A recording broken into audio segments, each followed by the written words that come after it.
The world of business is competitive by nature, so you need to stay one step ahead of your contemporaries. This will allow you to attract customers to your business, instead of those you are competing with. Here are a few tips on how to do this. Tip 1. Be consistent. Consistency makes your brand image more memorable and lets the customer know what to expect from you. They see that you are reliable in your services, because they are always to the same standard. In regards to your brand, being more memorable makes customers remember you, and consistency here adds to their understanding of you, and your products or services. Tip 2. Stand out. Make yourself unique from your competitors.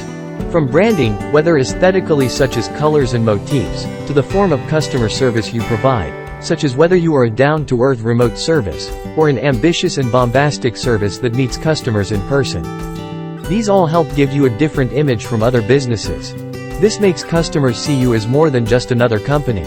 Instead, they see you, in particular. Tip 3. Clarity. Be clear about who you are, and what you do. If your customer has to spend time figuring out if you are the right company for them, then they may lose interest, especially if your competitors do not have this same issue. The quicker and easier it is for your customers to understand you, the better and more appealing you will be in their eyes. Tip 4. Use examples. Showcase your work and advertise previous clients, especially if they are big names that have marquee value. If you are a production company, for example, include a showreel on your website, or if you are a marketing agency, show off the best of your previous campaigns.